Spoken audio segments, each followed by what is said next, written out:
I looked, I said, why do you think? What do you think is your reasoning behind why the NFL right now looks like they're scripting these games? And you said money. Because of sports books. 100%. No, I don't think so. Really? I think it's... Welcome to a very special edition of the Bet Big Talk Loud podcast for Tuesday, 12:30. We're doing this early for the new year, for the CFP, and lots of NFL scenarios going on. I am Chris Hodge, got my main man JR, who won a free pick again last week, just rolling. We also have former Playboy Playmate, Miss 2006, Alison Jordan, coming on later in the show, about 30 minutes from now. So who's ever watching the video right now, they're just going to scroll forward. They're not going to watch us. They're just going to go right to Allison. I think you're wrong about that. I do not.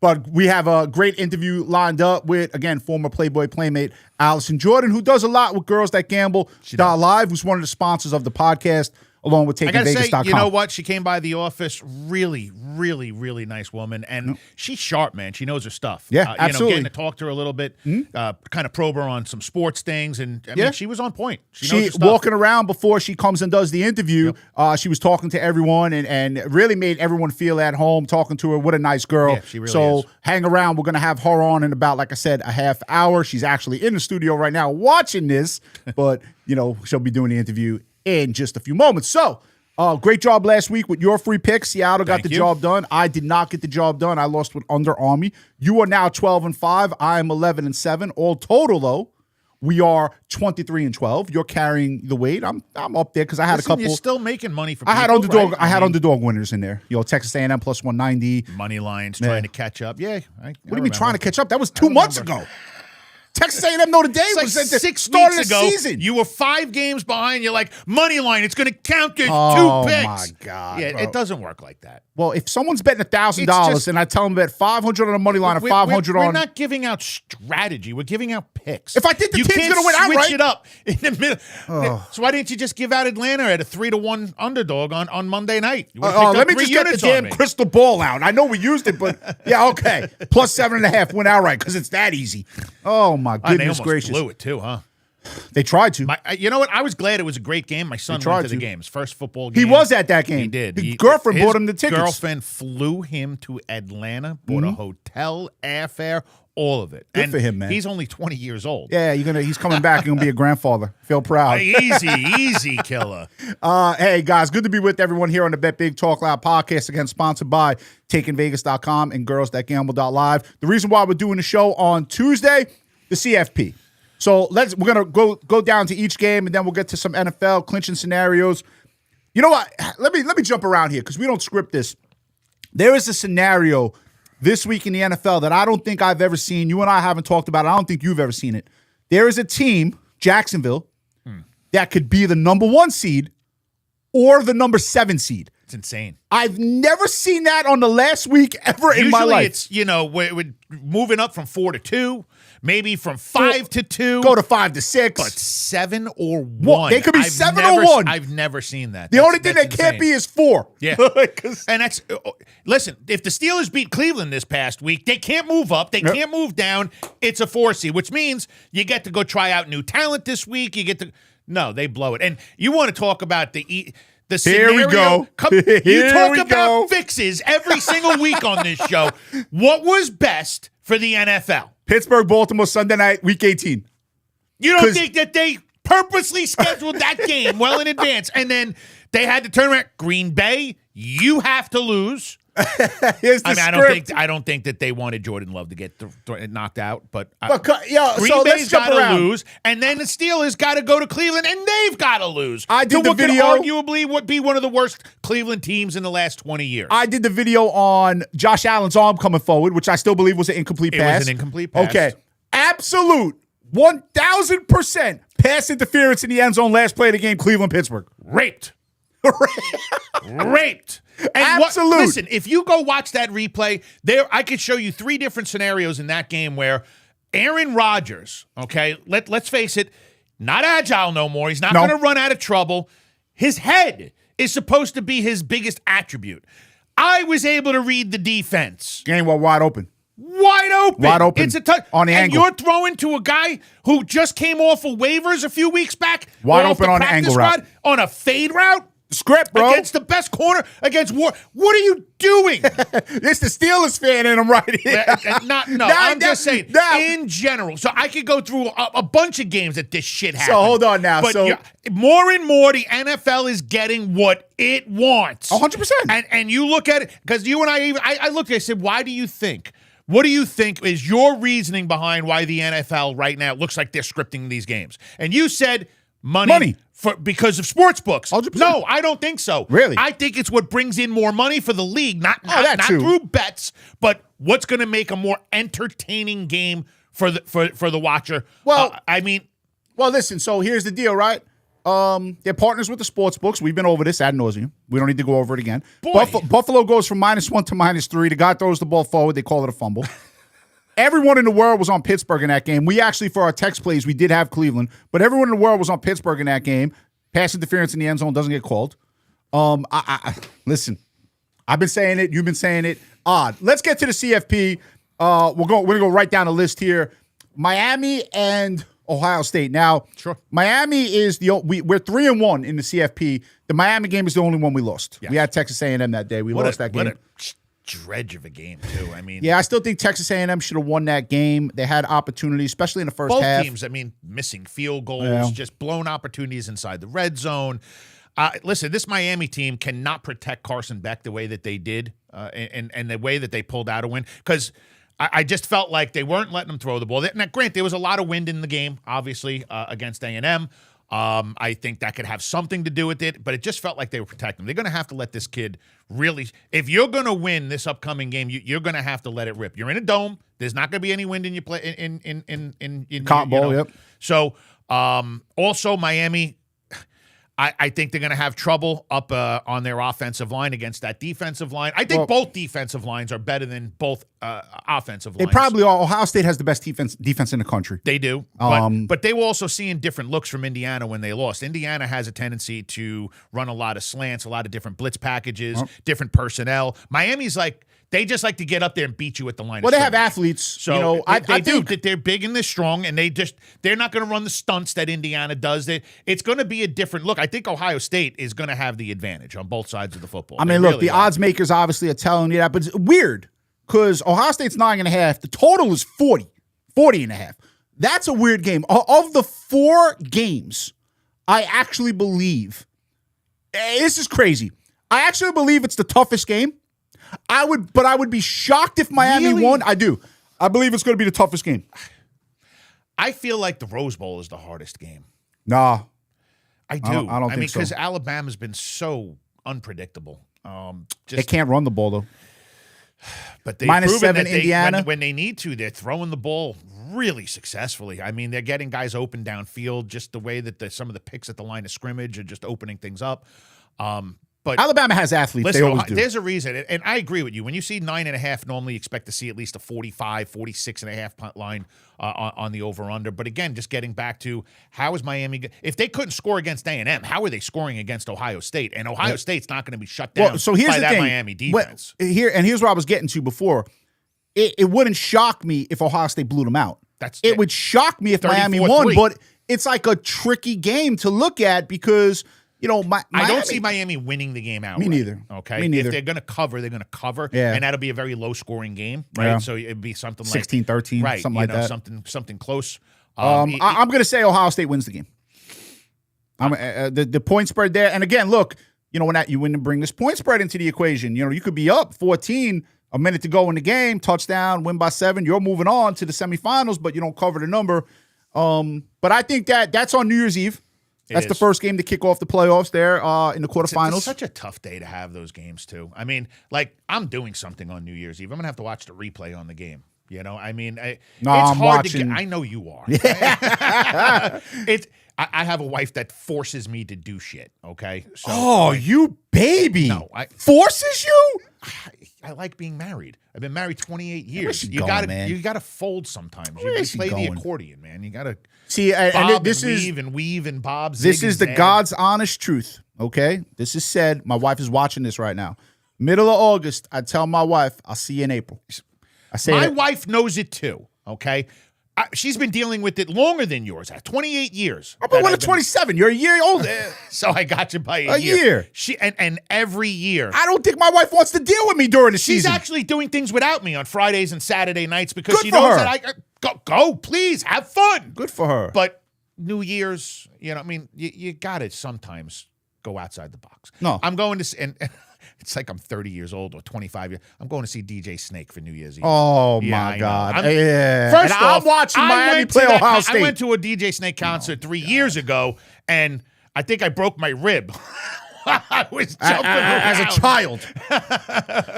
Let's move on. Rose Bowl. By the way, someone who was involved with the Girls That Gamble.live site, Jessica Hall.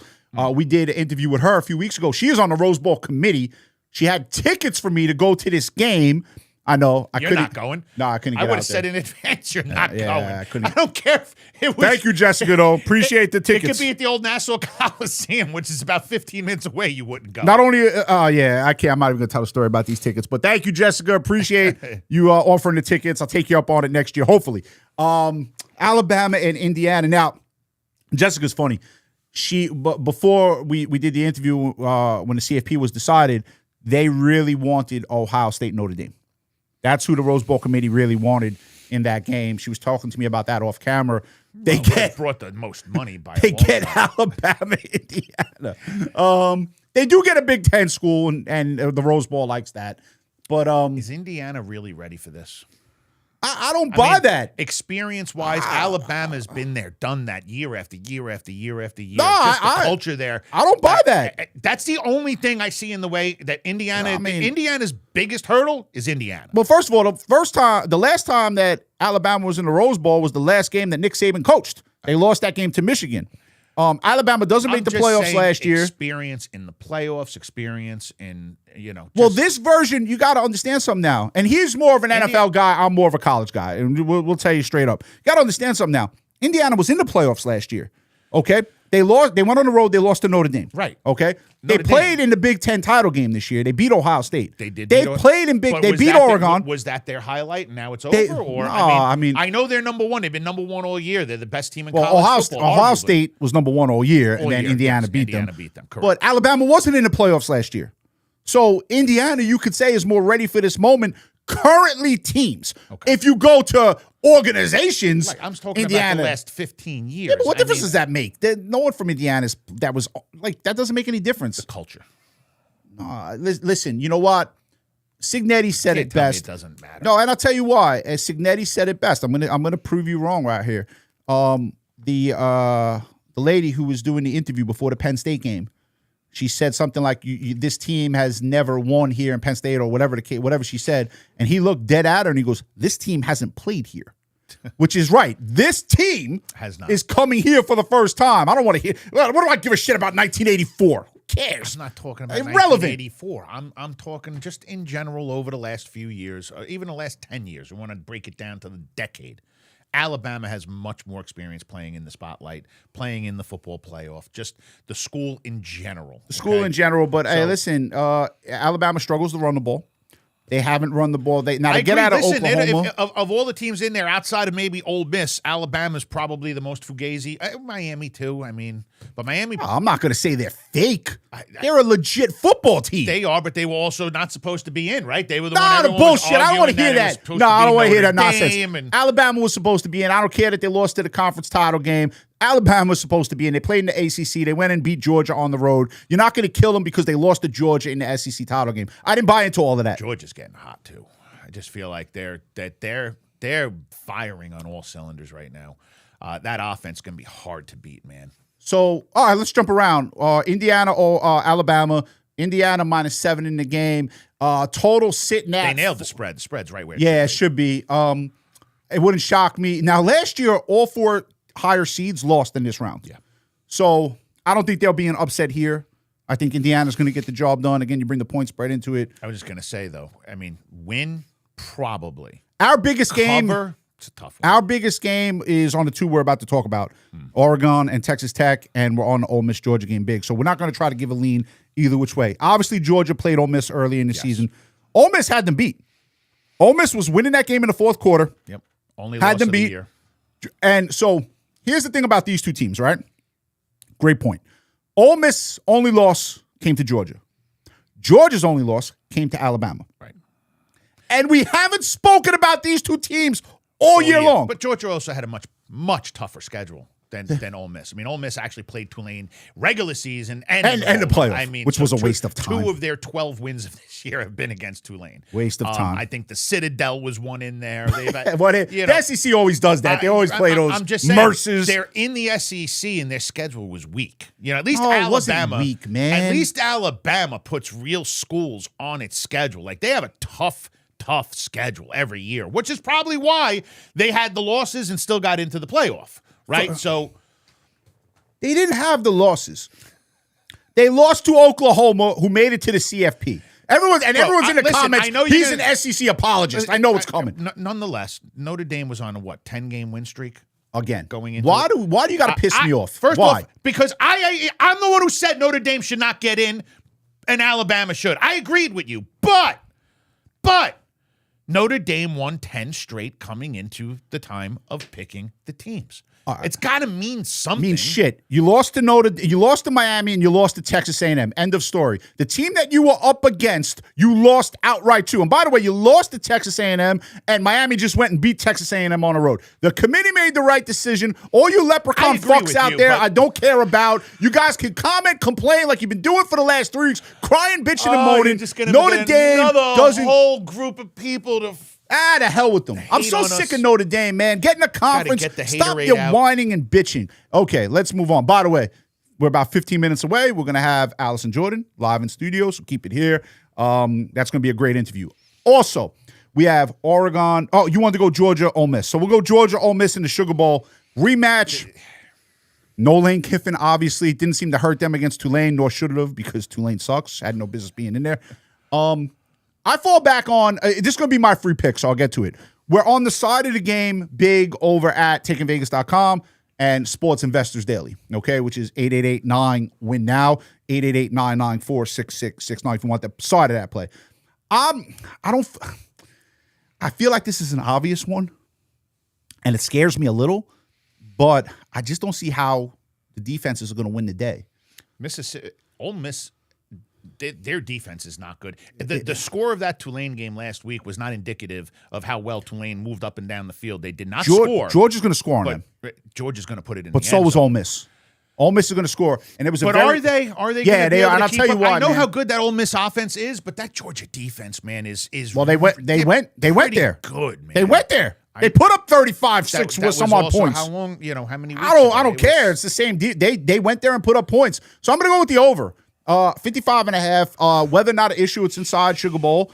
Fast move. You know how I feel about these big numbers in college football on totals, man. I mean, what the hell? I gave out unders the last 2 weeks. You didn't say shit.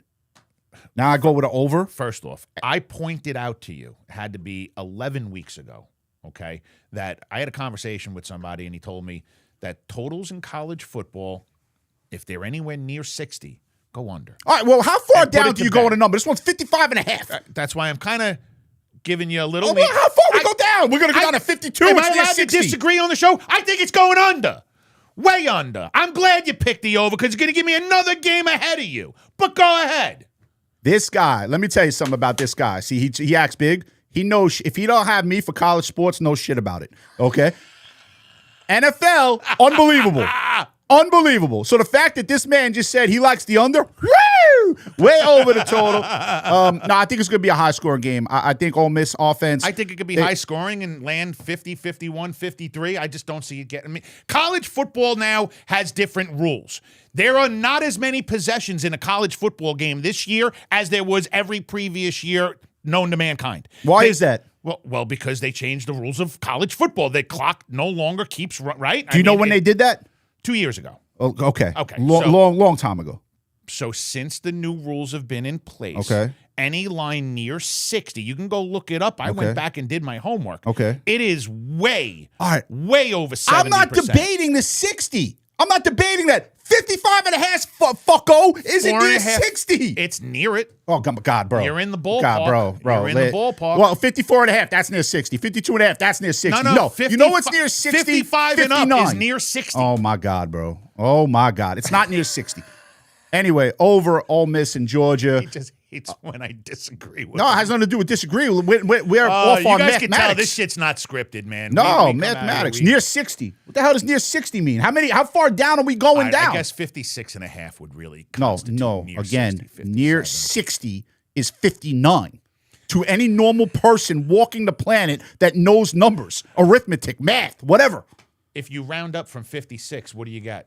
57. Okay, let's move on. 60. Oh, my God. Oregon, Texas Tech. Don't want to talk too much about this because this is a big game for us. You know, I know this guy tries to give things away for nothing. Oregon, Texas Tech, Orange Bowl. Not going to mention too much about it, but it is our biggest game of the CFP.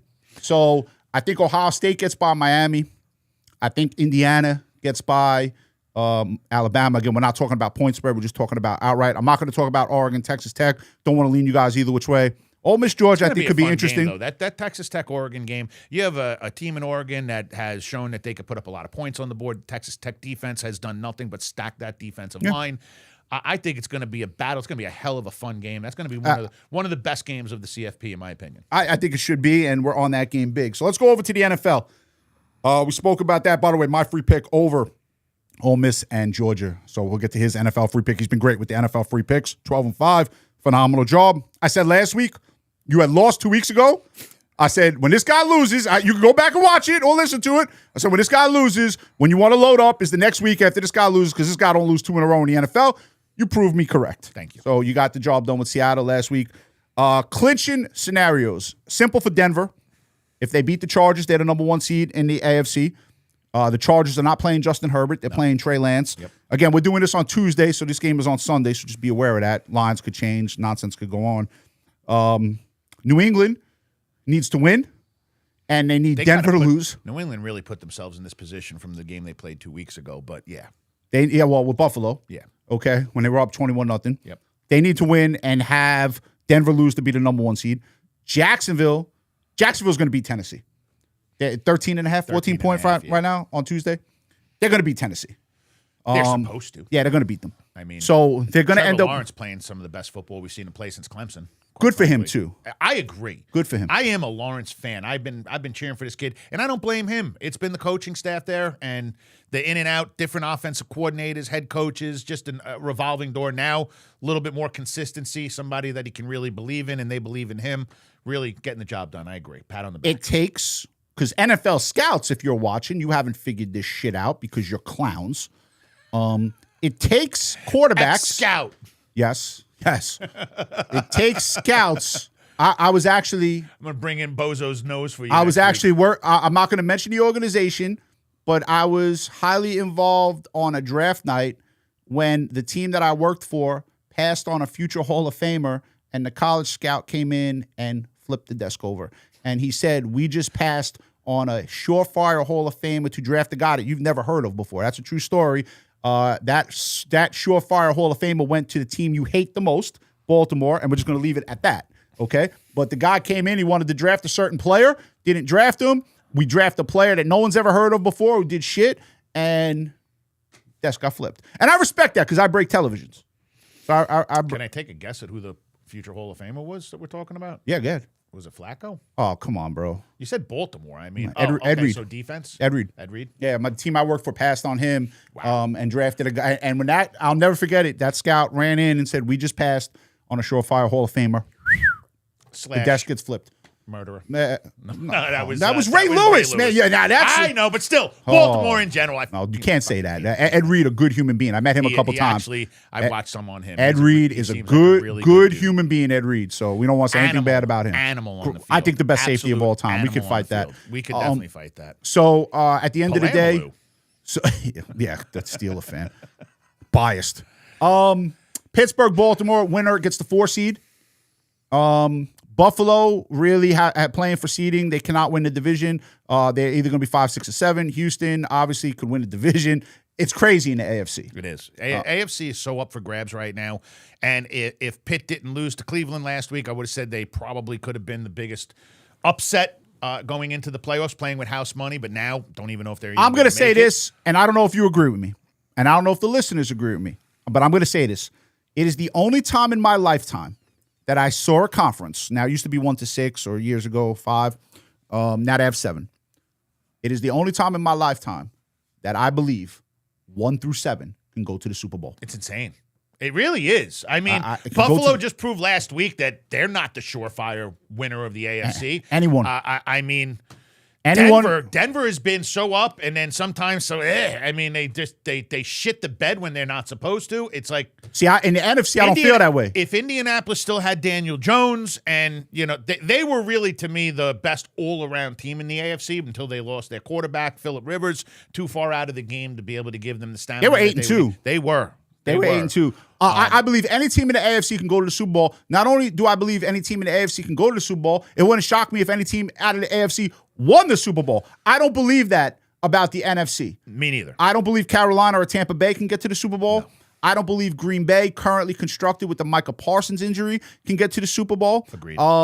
And they lost him and they lost the whole defense. It's insane. The people in Chicago are going to hate this. I don't believe Chicago can get to the Super Bowl. Not yet. Not yet. I was just going to say they're too far out from being bad and becoming good. It's like the only team that I could see that possibly can do that, as bad as they were last year and as good as they are this year, is the San Francisco 49ers. Great. He played great. Talk about he played great on around, Sunday night. I mean, just Yeah. on a dime. Purdy And played it wasn't with personnel. It was just they got healthy. Yeah. You know, last year they've dealt with injuries since Shanahan took. I feel like he takes them, puts them into a tree grinder before he brings them out onto the field. But whatever they're doing, they're playing right now the best that they could be playing going into the playoffs. We have Miss May 2006 about to come on, do an interview. You have your free pick. You are now 12-5. What do you got going in the NFL? Now, remember, it is Tuesday. You're doing this pick for Sunday. Correct. So you're going to give it out at the line that it is currently on Tuesday right here. Correct. So, we'll just go ahead and call this one 13-5. This is a steamroll, man. I love it. Cleveland coming off that win against Pittsburgh. That was their Super Bowl. They literally busted every nut that they needed to last week. Cincinnati. As I'm drinking. Cincinnati steamrolls Arizona. I would have hit the 2-0 if they would have just scored a few more points on the over in that game. But Cincinnati is just being undervalued right now. I mean, they have all their pieces together. They're not benching anybody. They just want to put points on the board. They did let Flacco get out there in the fourth quarter last week, but Burrow's liking it, man. Higgins is healthy. Jamar Chase is healthy. 7 right now? 7.5? What is it? 7 to 7.5. Get it at -7. But even if you had to lay 7.5, I don't see Cleveland putting up more than maybe 10 points. Cincinnati's putting up an easy 28 to 35 in this game. So steamroll. Get all over Cincinnati minus the points. Never, ever going to be in doubt. You went with a -7 last week. Seattle, tight game, and then a better team pulled away. Yeah.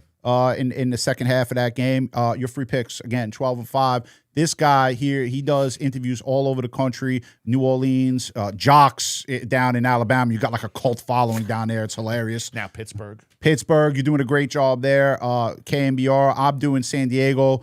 We had one of the San Diego hosts on a couple weeks ago from the John and Jim show. So, we're trying to make this as interesting as possible, this podcast. We're getting a lot of great feedback. And keep it right here because we have former Playboy Playmate Alison Jordan coming on for a great interview. My brother, go ahead, close this out. Listen, guys, first off, looking forward to one hell of a new year, man. Sure. 2026 is going to be great. 2025 was great. I'm grateful for our relationship. Absolutely. For this new podcast, for the way the company is going. We're really moving all in the right direction. So God bless everybody. And more than anything, guys, let's go out there and make some money. Keep it right here for Alison Jordan. All right, welcome back to the Bet Big, Talk Loud podcast. I promised her. Here she is. Whoa, I'm here. Supposed to have you last week, but a little scheduling snafu messed it up. But this is Miss May 2006, Alison Jordan, Playboy Miss May 2006. Thank you. And a brand ambassador for what this is sponsored by right now, which is Girls That Gamble .live. We'll talk about that and your involvement in it. But thank you so much for coming live in studio. Thank you, Chris. Thank you for having me. It's good to see you, meet you in person, be here in the studio. It's so beautiful in here. I know the last time we had you on, you were in a car in Seattle. I was in Seattle for my 25-year high school reunion. And you're coming up on another reunion, 20-year anniversary, Miss May 2006. That's right. So go in your basement, go in your attic, dust off that Playboy issue, find it, and then send it to me. I'll sign it to you. There you go. Yeah, if you send, I'll leave my little, We'll handle all of that for you over here, the care and does it feel like 20 years for you? Honestly, No. But yes, it's like a lifetime ago, but I can like really remember those memories very fondly. So yes. And you said you really always wanted to be a Playboy playmate. Like even from, I mean, I don't know if it's too young of an age, but like I remember being like 16, 17, 18 and being like, I want to be in Playboy one day. Like I just thought the girls were like so beautiful, like thinking of like, I don't know, they were just all so blonde and tan and the boobs. I always love boobs. So I always was like, I want to be involved in that. Like it just looked so fun. And it really was. And not many people become a Playmate of the Month. It's true. And we also have another brand ambassador who's involved with Girls That Gamble.live, Brandy Roderick. Yes. She was a Playboy Playmate of the Year. Of the year, which I almost was. I mean, there's Does she give you a little grief? Does she give you a little grief that I mean, Brandy was a beautiful Playmate of the Year. She should have been Playmate of the Year. The girl that won Playmate of the Year my year was Sarah Underwood. She also should have won. Like she's beautiful. She now lives in Oregon with her man, and they like. But you feel like you should have edged her out. I mean, I was told by Playboy that things were going to go in my direction, but it didn't happen that way. And that's okay. Because in life, I feel like there's opportunities for everyone. Now I'm doing Girls That Gamble. Like everyone's doing their thing. You know, It's like life, sometimes opportunities don't work out the way you think they're going to. Sure. And then you're presented with new opportunities that are just as fun and just as exciting. So we are doing this podcast now. Normally we do the podcast on Friday. Yes. But because of the college football playoff and Jessica Hall, who is another brand ambassador for Girls That Gamble.live, she's on the Rose Bowl committee. Yes. So she's at the Rose Bowl right now. Alabama, Indiana. That is a big game. But you guys over at Girls That Gamble.live, they have their one and only game of the year in terms of the bowls. Yes. It's tonight. So this is going to drop around 5 o'clock Eastern time. You have TCU playing USC. That game is at the Alamo Dome. Okay. Now, you guys had a game of the year in the regular season when Georgia played Alabama. You won it with Alabama. Yes. Girls That Gamble.live, you guys are really doing a great job. We are good, okay? We're not just girls that are hot. We know what's up, okay? We know. You know something, I said that I always try to, when I was doing the podcast with you girls, I don't want to say overly surprised. Okay. But your knowledge of sports gambling, I was a little surprised at how well you spoke it. Like all of you, Brandy, Chanel, Jessica Hall, and you, like just having conversations with guys. Yes. I mean, because we're real fans. Like we really enjoy football. We enjoy these games. So it's like you do what you love and you love what you do. So on girlsthatgamble.live right now, go check it out. Yes. By the time this podcast drops, it's probably 3 or 4 hours before kickoff. TCU is playing USC tonight in the Alamo Dome, the Alamo Bowl. And it is the game of the year, which you can get right now for free at girls.gamble.live. So go check that out. So you are a California girl. Yes. Who is right now in New York. Yes. Yes. You see the sweater? This is what I'm wearing here, people. And I'm wearing freezing. A sweater. Yes. It's freezing and windy. Yeah. Yeah. A little. My hair is like windblown. I'm like, okay, how am I going to look in the studio? This hair, I had it all sexy. I brought it. And then I get outside my car and it's like whoosh. And it's like the lip gloss, the hair is in the lip gloss. I was a hot mess. But I'm trying to keep it together. So be kind in the comments, okay, guys? It's cold out here, okay? Listen, if they're going after anyone in the comments, it's going to be me. So, no, you're good. Don't worry about that. But you told me you're going up to Vermont. Yes. Now, let me ask you a question. How does a girl from the West Coast, California, get involved with skiing and snowboarding? That don't sound like a combination that makes sense. I'm out of my element here, but I'm always down for an adventure. So, it'll be good. It'll be freezing, but snowboarding, crash into any trees, anything? Yeah, I hope not. I mean, actually, tomorrow on my list, I'm like, I got to get helmets. I got to get the safety stuff. I'm going to keep it I'm going to go light and easy, though. Nothing too crazy. Personal question. Yes. I did this podcast last week, and I thanked all the ladies out there, the women, for making the holidays what they are. Thank you. I mean, my kids, and I have older kids. My kids are older than yours, right? And my wife still spoils the hell out of these boys on Christmas. I walk down like, what the hell is all this? Do you do this for your kids? So my big thing is like experiences. Because my mother-in-law, she loves the gifts. She gives them all like crazy amounts of gifts, which is very kind. But I'm really trying to teach them experiences are better than things. So like my youngest son, he likes dinosaurs. So I took him to this like dinosaur thing. Like I'm more of like the experience gal. That's what I'm really trying. But I mean, the gifts and all that too. But, okay, because I was telling you, and if it was up to me, I'd stick my hand out to my kid. Merry Christmas, Happy New Year. Get the hell out of here. Well, Mom buys all the presents. It's a lot. And then once you start to remember, you're like, oh, I got to get something for this person. I got to get something like, it's not just your immediate family. It's like, you got to get stuff for everybody. So here's the thing. Men we would look like jerks. We really, I wouldn't, and not because I wouldn't have a gift from my mother, my sister, anyone, not because I'm a bad person. No. I would just not know how to do it. I'd forget. Yeah. So my wife handles everything for me. Yeah. So including so when I have the secretaries here and my wife, if people in my life don't go through those people, I forget to go places. Now I'm really good at my job. You wouldn't know it because I'm an idiot in other terms. But the women out there really, I mean, this whole world runs on women. Thank you. We try. Yeah, I do that, man. So girlsthatgamble.live. Girlsthatgamble.live or GTG.live. GTG. Game of the year tonight, bowl game, Alamo Bowl. TCU. Now, TCU it has their starting quarterback out tonight. Hoover's out tonight. They have a 5-year player quarterback in tonight. He played 3 years at Vanderbilt. He backed up Hoover the last 2 years at TCU, so you have that situation going on. USC tonight, when you play a football game, when you have 22 players that start and 11 of them are out, it's tough, but USC is still a 5.5-point favorite. Very tough game for the lay person out there to figure out because you're dealing with players you don't know. The staff at girls.gamble.live did all the research for this game. They came up with this as their game of the year. And when they used the game of the year, in fact, we were laughing about it. Not many people used Alabama against Georgia when they played at Georgia early in the season. A lot of people like Georgia in that game. You guys went with Alabama. You won it outright. So girls.gamble.live has that game tonight, absolutely free. Go check it out. And you guys are doing a special monthly pass. Yes. 30 days for just under $15. Yeah. That's like, hey, come check us out. Yeah, that's a crazy good deal. That's a crazy good deal. And come say hello. We have a little chat option. Just come see us. You guys are all doing a great job. Yes. Chanel, whenever we have Chanel on, very bubbly, awesome personality. I know you've met her and she's so she's just a fun, she's like a warm hug. And also I just want to stick my face in there and just I'm talking about her boobs. She's got great boobs. All the girls do. So when you said you met Chanel, she was in a bikini top. Honestly, we were in a hotel room because we were filming and I opened the door and in walks this stunning redhead, and I'm like, is she wearing a bikini top? What is she wearing?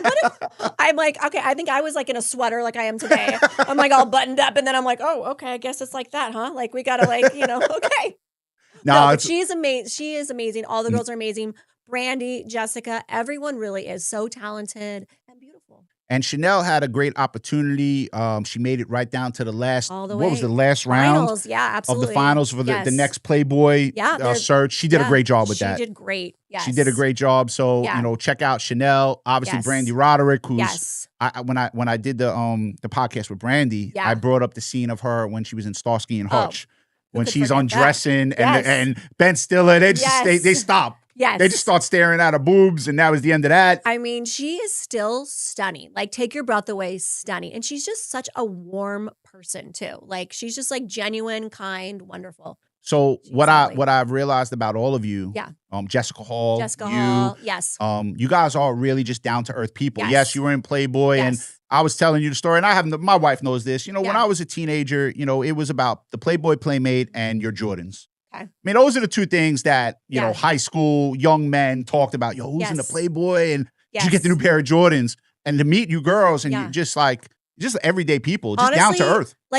I always say Hef really did a great job of picking the girls next door, because sometimes girls would come to the mansion, because I lived at the mansion for a hot minute. I lived at the Bunny House as well. And these girls would come in and for some reason they wouldn't get picked. And I'm like, why didn't they get picked? These girls are stunning.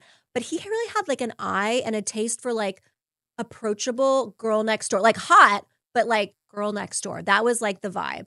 So I feel that's kind of why we're all down to earth, chill. And it's funny because you were telling me a story about how you met your husband. Oh, yes. And, this is years ago. Yes. And, you're probably just coming out. You were doing something for Playboy at the time. Yeah, I was doing a cruise for Playboy. This is so man, right? This is I would do something this stupid, right? This poor girl, probably great looking, right? Coming out of Playboy. I thought. She meets him at an airport and she asked him to watch your luggage. Yes. And he gave you an attitude. No, he was no. He was busy. I'm no, I'll be 2 seconds. He's well, don't take long. I'm who is this guy? I think that's probably why we're still married 13 years later, because he just keeps me on my toes. I'm what? Okay. My wife will say, and we're gonna hook up when we're in Las Vegas in May. We'll get together with my wife and your husband. Yes. We'll go out to eat dinner, have a great time. Yes. But my wife to this day will say, the first sentence I said to her is the all-time worst first sentence that you could ever say to a girl. And actually, I'll take you through it. What would you do if a guy came up to you and said this? Would you like to come back to my apartment with me? And she goes, my wife, good girl. She goes, what type of girl would I be if I came back to your apartment on the first night? Right. I love that answer. Is a great answer. Yes. The idiot, right, said, usually the type of girl that I meet. Like, doesn't the water get thrown in your face? And that girl married this idiot. It's honest. I'm sure she saw past that and was like, okay, I'm going to. She tried to get away from me. Yeah. She actually threw her phone number at me from across the bar. I just remembered it. Okay. And I still remember it to this day. Wow. I called her the next day. I'm like, I'm that moron that came up with that stupid line. Yeah. 27 years later. Wow. Yeah. Beautiful. But that's so you had your husband not want to watch your luggage. Yeah. I F up a first sentence. Yeah. Yeah. So that's how it goes. That's romance, baby. That's a beautiful thing. That's romance. Again, we have, Brandy Roderick, Jessica Hall, Chanel Maxwell, and Alison Jordan, who are all brand ambassadors for girls.gamble.live. Now, we started this site back in June or July. Yeah. I got involved with it. I know the owner of the site. Yes. I love the idea. And you guys are really getting great traction with getting people like celebrities and people who are higher ups over to this site because, as we said, it's offering gambling and pretty girls. Mm-hmm. So, two things that are like fun. Like, why wouldn't you want to? The producer just said, before we did this podcast, you throw the alcohol in. There's the trifecta. Boobs, gambling, and alcohol. Then you got it all. Perfect. Done.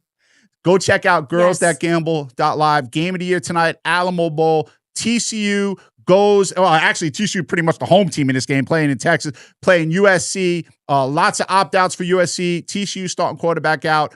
It is a tough game to call for the layperson out there. The girls and the staff over at girls.gamble.live have done all the research for you. They'll get you going. They'll give it to you absolutely free. Allison. Yes. Thank you so much. I showed you all around the place. What'd you think? It's beautiful here. Yep. This is quite an operation. Like, you guys really have a great thing going here. Yeah. It's really neat. We try our best. Sometimes if we lose a game, people get all pissed off at us, but we're really, you met us. We're down-to-earth people just trying to, make people some money in the gambling space. Yes. And, with the websites that we're doing. So thank you so much. Thank you. For coming in and being a part of it.